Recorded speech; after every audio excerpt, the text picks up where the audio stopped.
1967, Nashville, Tennessee. The Ryman Auditorium. Backstage, June Carter Cash was adjusting her dress, 5 months pregnant. Her belly round and prominent beneath the flowing fabric. She was glowing. That pregnancy glow everyone talks about. Happy, content, finally at peace.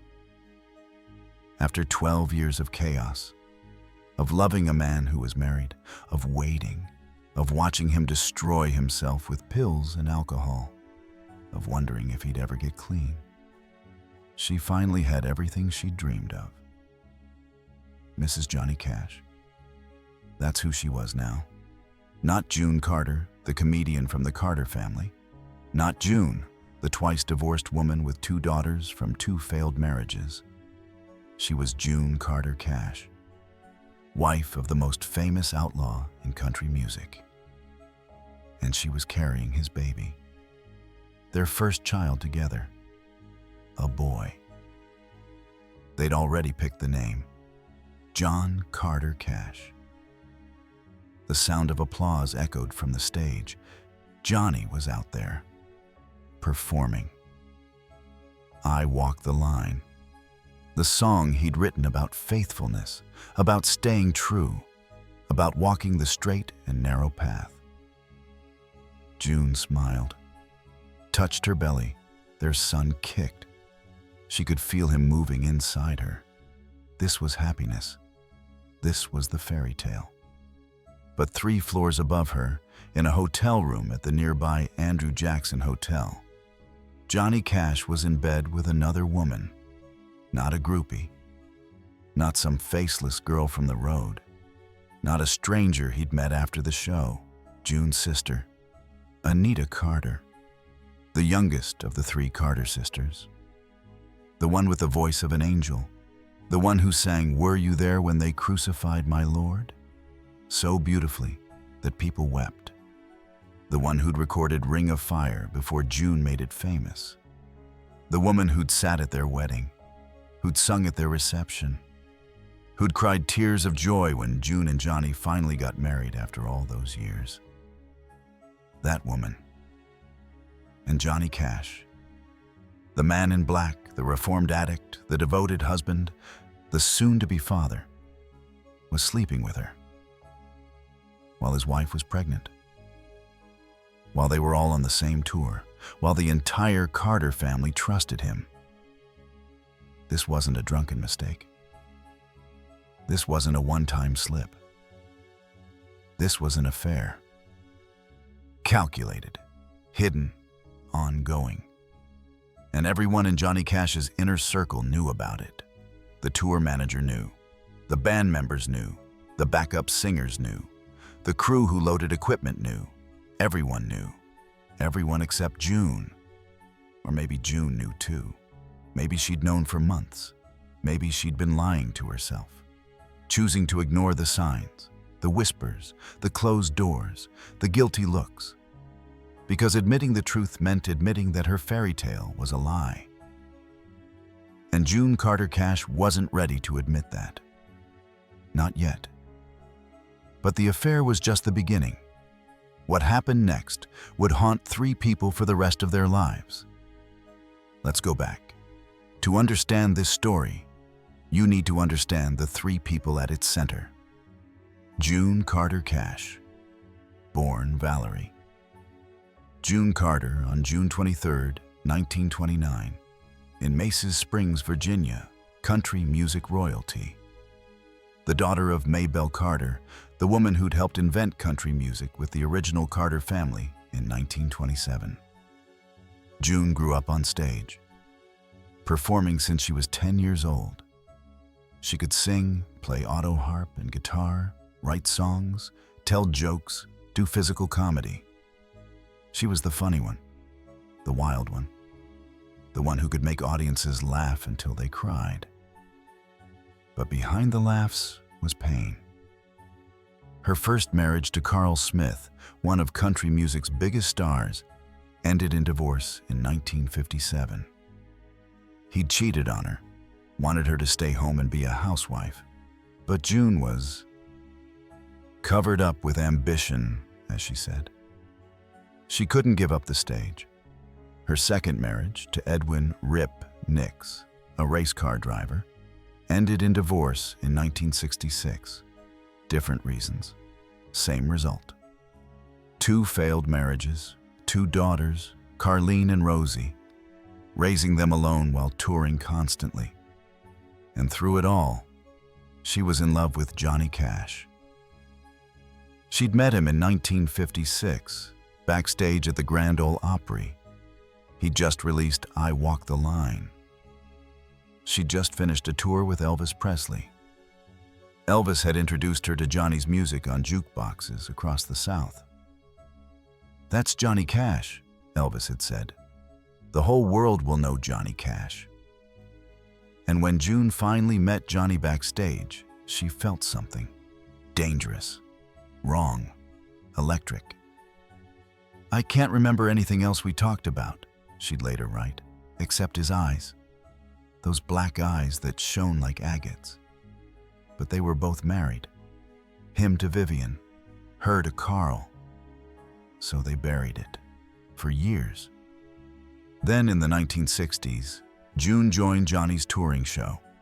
They spent every day together. On buses, in hotels, on stage. The chemistry was undeniable. They wrote Ring of Fire together, though June gave the credit to Merle Kilgore to hide the affair. The song was about her forbidden love for Johnny. "I fell into a burning ring of fire." They married on March 1st, 1968 in Franklin, Kentucky. June was 38. Johnny was 36. It was her third marriage, his second. And for a while, it was perfect. Johnny stayed sober. They performed together. They were America's favorite country couple. Then June got pregnant at 39 years old. A high-risk pregnancy, but a miracle. The baby she'd always wanted with the man she'd waited 12 years for. This was her happy ending. Except it wasn't. Because Johnny Cash had a secret, and her name was Anita. Anita Carter. Born March 31st, 1933, in Maces Springs, Virginia. The baby of the Carter family. 4 years younger than June, 6 years younger than Helen. Anita was the quiet one, the sweet one, the demure girl next door. But she had the voice, everyone agreed. Anita Carter had the best voice of all 3 sisters. Pure, angelic, technically perfect.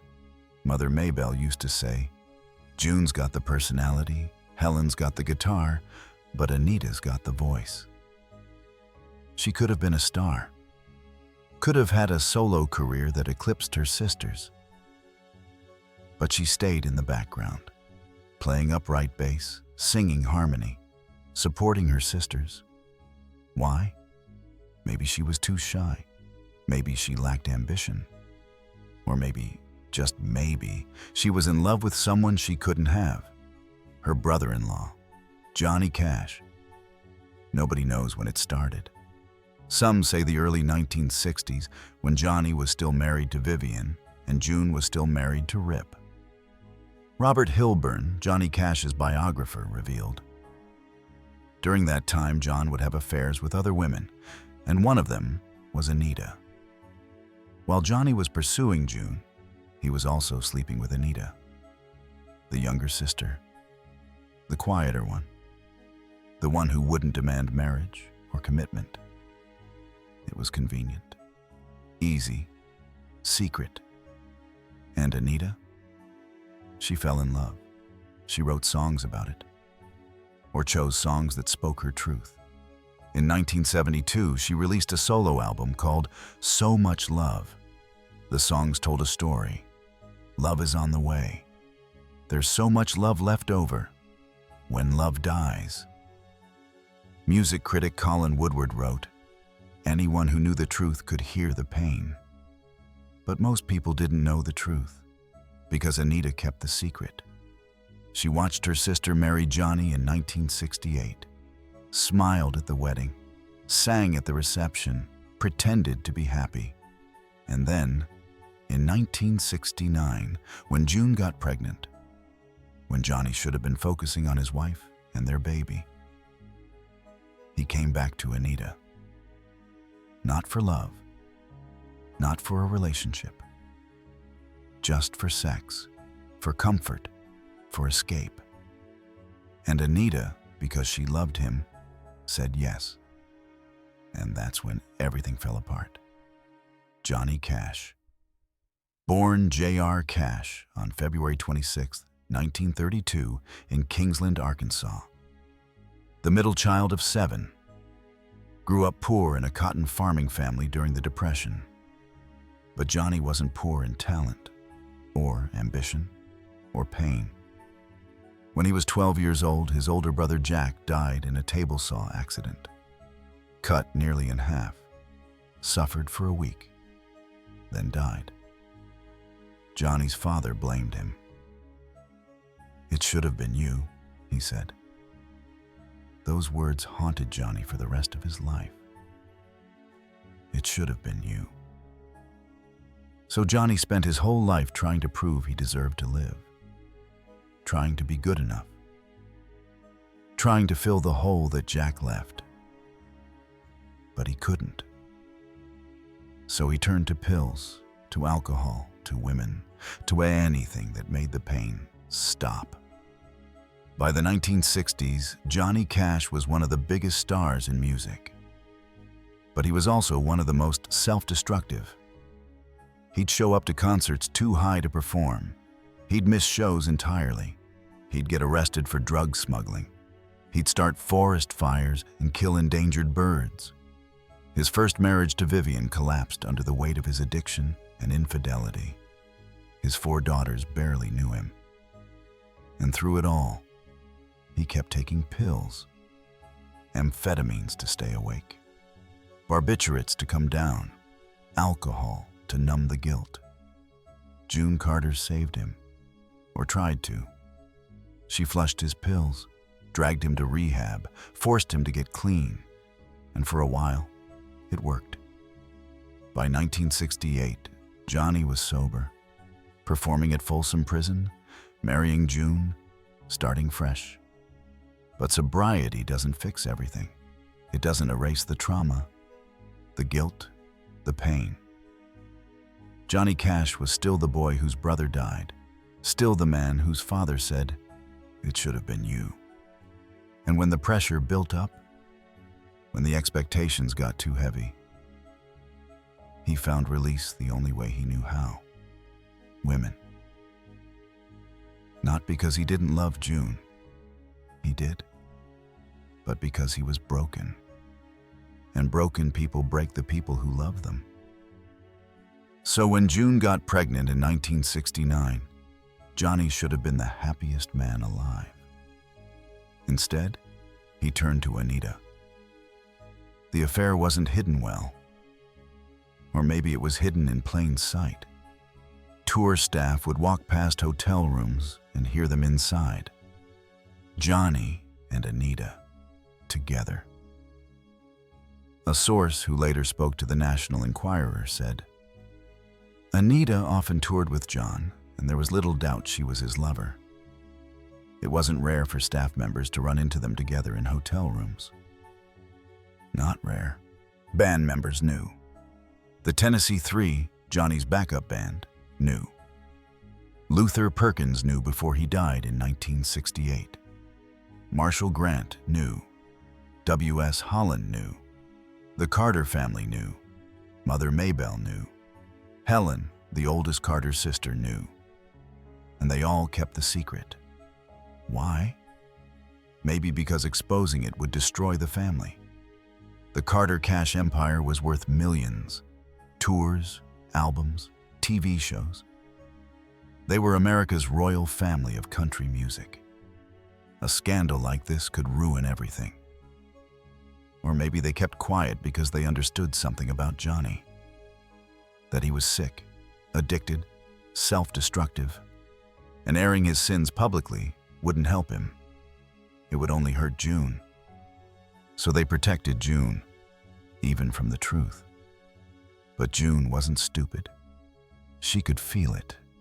The way Anita looked at Johnny, the way Johnny avoided her eyes, the closed doors, the whispered conversations that stopped when she walked into a room. She knew something was wrong, but she was pregnant, vulnerable, terrified of losing the man she'd fought so hard to save. So she did what people do when the truth is too painful. She ignored it. She focused on the baby, on preparing the nursery, on choosing names, on imagining the life they'd have as a family. And maybe, she told herself, after the baby was born, things would get better. Johnny would stop. Anita would back off. The affair would end. Maybe. But then came the night that changed everything. Winter, 1970. Exact date unknown. June had given birth to John Carter Cash on March 3rd, 1970. Labor was difficult. Recovery was slow. She was 40 years old. Her body was exhausted. But she was happy. Their son was perfect.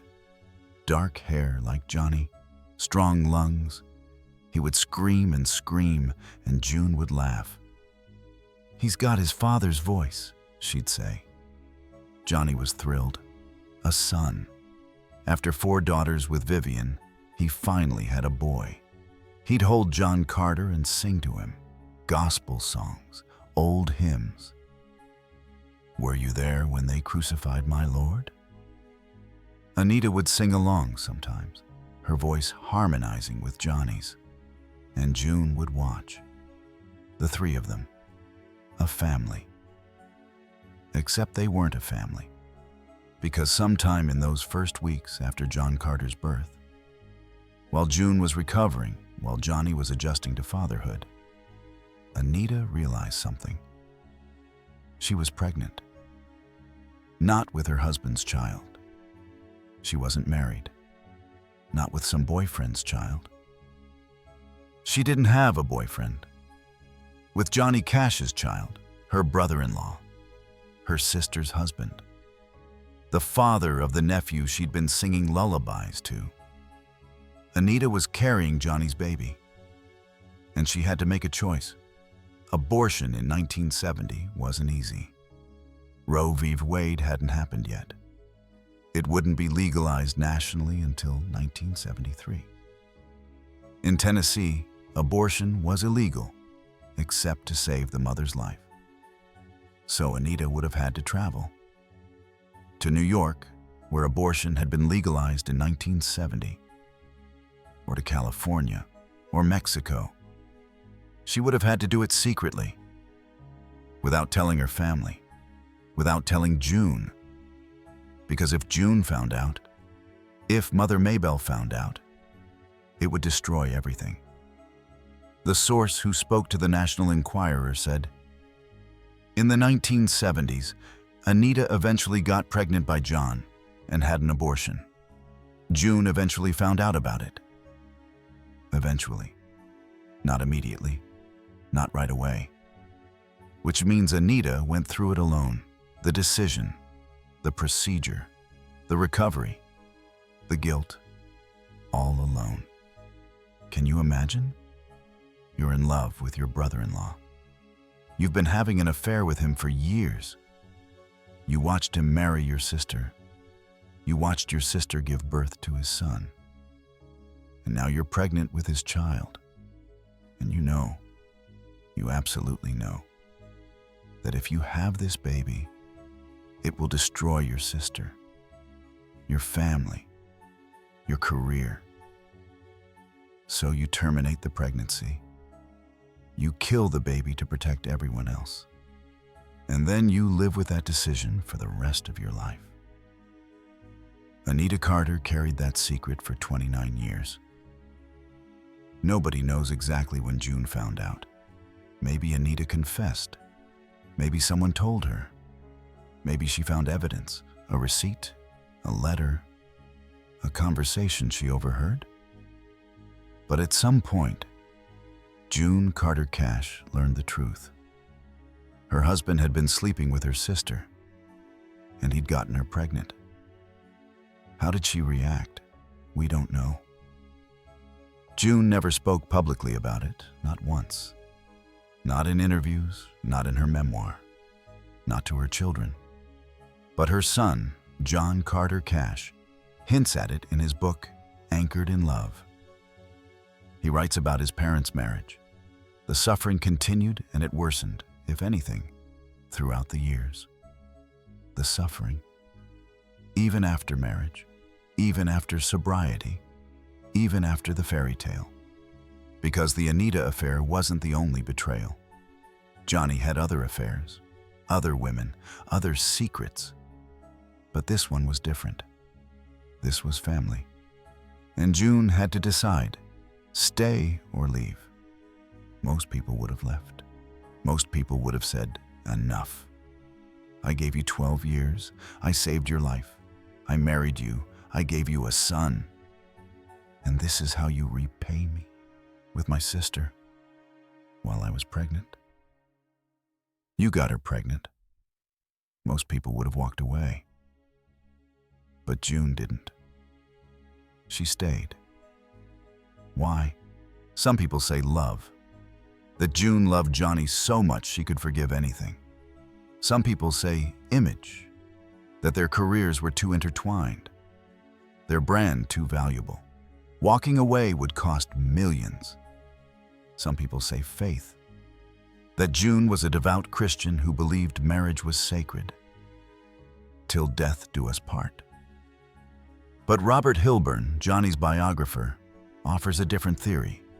In his book, he describes June as an early country equivalent of Yoko Ono in John Lennon's world.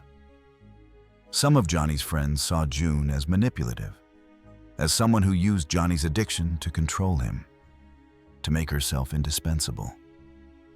If Johnny was broken, June could be his savior. If Johnny was addicted, June could be his nurse. If Johnny was faithful, June could be his wife. But if Johnny left, if Johnny got better without her, then what would June be? Maybe that's too harsh. Maybe it's unfair, or maybe it's the truth. Maybe June stayed because leaving would mean admitting she'd wasted 12 years on a man who would never be faithful.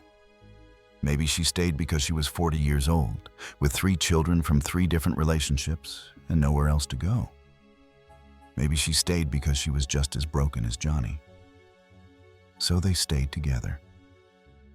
And the secret festered. 1970s. The Johnny Cash Show on ABC, performing at the Ryman Auditorium. Johnny and June, America's favorite couple. They'd sing duets. Jackson, If I Were a Carpenter. They'd joke and flirt on stage. The audience would eat it up. Behind the scenes, fights, screaming matches. June threatening to leave. Johnny begging her to stay. Their son, John Carter Cash, would later reveal, they were fighting every day. They were very angry with each other, mostly my mom angry with my father. June was angry. Of course she was. But she stayed and performed and smiled for the cameras. And Anita? She stayed too, still touring with them, still singing backup, still watching her sister and Johnny pretend to be happy. In 1972, Anita released her solo album, So Much Love. The title track is haunting, beautiful, sad. There's so much love left over from the love that used to be. There's so much love left over. But it's not meant for me. Listen to it, knowing what you know now. And tell me that's not about Johnny Cash. But the secret couldn't stay buried forever. July 1999, Hendersonville, Tennessee. Anita Carter was dying, cancer. It had started in her lungs, then spread to her liver, her bones, her brain. The doctors gave her weeks, maybe days. She was 66 years old, never married, no children, a career that never quite took off. She'd spent her life in the shadows, June's little sister, the one with the beautiful voice that nobody heard. And now, she was dying, alone in a hospital bed. June came to visit. Walking down the sterile hallway, past nurses and beeping machines, into Anita's room, Anita looked so small, so frail. The cancer had eaten her alive. "June," she whispered. June sat down beside the bed, took her sister's hand, and Anita began to talk.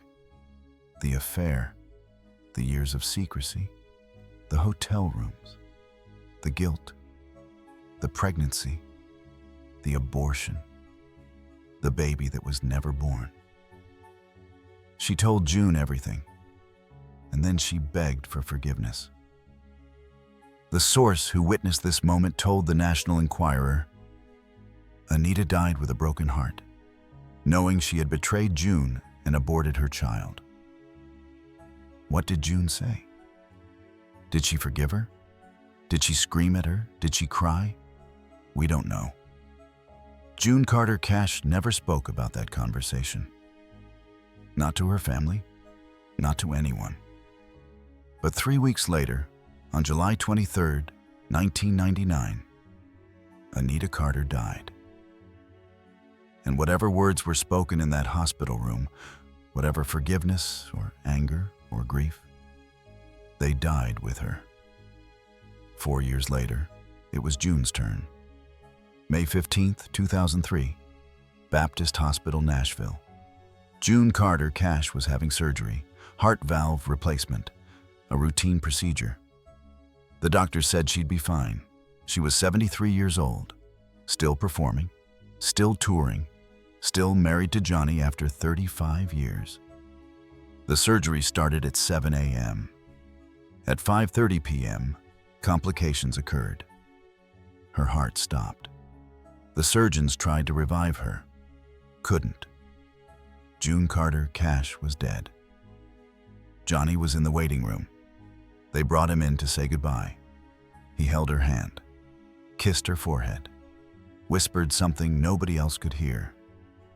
And then he walked out of the hospital, got in his car, drove home.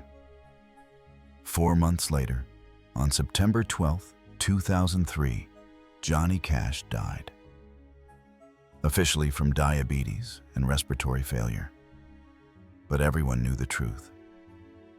He died of a broken heart. In his final months, Johnny barely ate, barely spoke. He'd sit in his chair and stare at June's photo.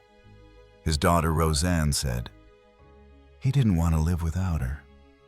Rick Rubin, who'd produced Johnny's late career albums, said, "June was his anchor. When she died, he just gave up." 4 months. That's how long Johnny Cash lasted without June.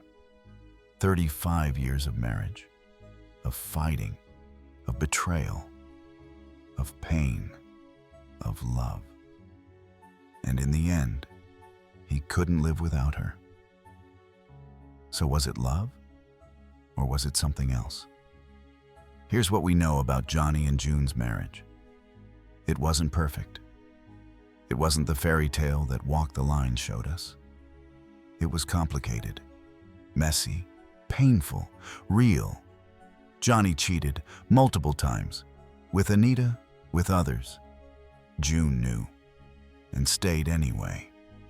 Johnny relapsed multiple times, in 1977, in 1980. In the 1980s, June cleaned up after him and stayed anyway. They fought every day, according to their son, and stayed anyway. Why? Maybe it was love, maybe it was dependency, maybe it was fear, or maybe it was all three, because that's what complicated relationships are. They're not black and white. They're gray, messy, contradictory. You can love someone and resent them. You can forgive them and never forget. You can stay and regret it. June Carter, Cash did all of that. And when she died, Johnny Cash couldn't function without her. Not because their marriage was perfect, but because it was his. And somewhere in all of this, there's Anita. The forgotten woman. The one who loved Johnny first. Or maybe at the same time, the one who had his baby and terminated the pregnancy. The one who spent 29 years carrying that secret. The one who died apologizing. Anita Carter was the youngest of the three sisters. The prettiest. The one with the best voice. But she never got the spotlight. Never got the fame. Never got the man. She spent her life in June's shadow, singing backup, playing bass, smiling for the cameras, and loving a man she couldn't have. In 1962, Anita recorded Ring of Fire, the song her sister June had written about forbidden love, about falling for someone she shouldn't. Anita's version is beautiful, haunting, pure. It flopped. Then in 1963, Johnny Cash recorded it, with mariachi horns and fire and power. It became one of the biggest hits of his career. And Anita watched, as her recording was forgotten, as Johnny got the glory, as June got the credit. Did she resent them? Did she hate them? Maybe. Or maybe she just loved them, both of them. And maybe that was her tragedy. So here's the question nobody wants to ask. Who's the villain in this story? Johnny for sleeping with his wife's sister while she was pregnant? June for staying with a man who betrayed her over and over? Anita for sleeping with her sister's husband? The answer is maybe none of them. Or maybe all of them. Because people are complicated, and families are complicated, and love is the most complicated thing of all. Johnny Cash wasn't a monster. He was a broken man trying to survive his own demons. June Carter wasn't a saint. She was a woman trying to hold together a marriage and a career and a family. Anita Carter wasn't a homewrecker. She was a woman in love with someone she couldn't have. And together, they created one of the most famous, most complicated, most painful love stories in country music history. The story ended in 2003, with Johnny and June both dead, with Anita already gone. But the secret lived on, in whispered conversations, in biographies, in documentaries. And now, here, the truth about Johnny Cash and June Carter. It wasn't a fairy tale. It was survival.